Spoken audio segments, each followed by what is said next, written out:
হ্যাঁ, হ্যালো গ্রামবাসী, নমস্কার। আমি কিছু গ্রামের সিনারি দেখাবো। জানি না আপনারা দেখে।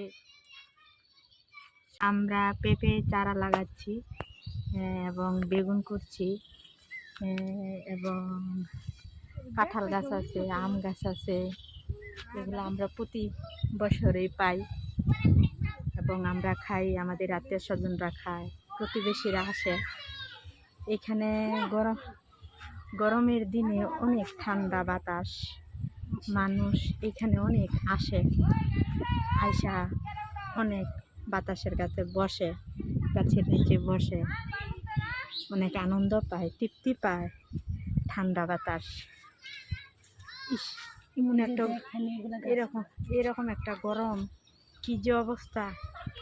শহরে তো আরও বেশি, তাই না? কিন্তু কথা হলো গিয়া যে আমাদের গ্রামে একটু শান্তি মানুষে থাকতে পারে, যেহেতু আমাদের গ্রামে অনেক বাড়িঘর কিংবা গাছ, গ্রাম তো তাই আর কি বলছি,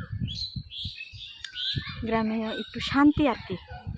কিন্তু আমাদের চেয়ে বেশি কষ্ট উপভোগ করছে যারা শহরে থাকে তারা। আমরা তো সেই অনুসারে কিছুই না, আমরা অনেক শান্তিতেই আছি, কারণ আমরা হাওয়া পাচ্ছি, বাতাস পাচ্ছি, গাছের নিচে বসে অনেক মানুষ আলাপ করতে পারে।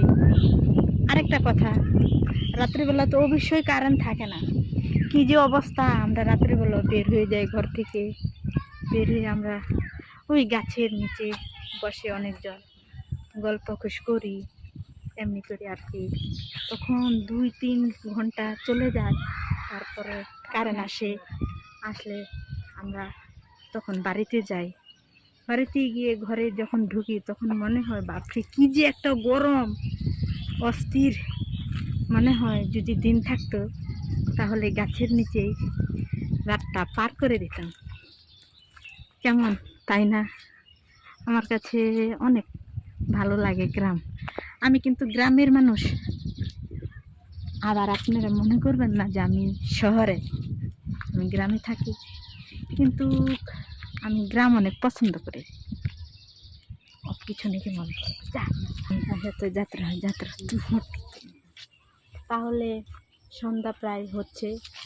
আমি কথা বলতেছি প্রায় 4টা থেকে, এখন প্রায় 5:30 বেজে গেছে। এখন আর কথা বলতে ভালো লাগতেছে না, কারণ গ্রাম তো সন্ধ্যা হয়ে আসছে, আর বাড়িতে তো অনেক কাজ থাকে না। আর কতক্ষণ? তাহলে আজকেই আপনাদের কাছে শেষ বিদায় নিলাম, কেমন? আবার কালকে দেখা হবে,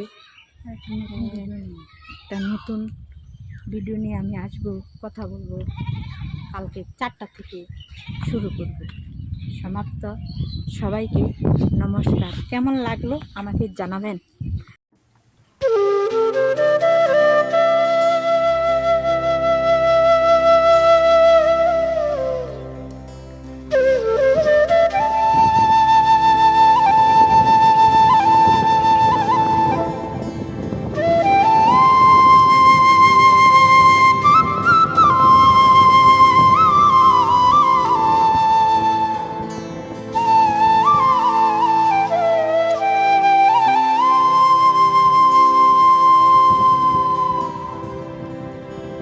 তুমি কি চাও না সোনালি দিনে সোনালি সুখেরি সারা,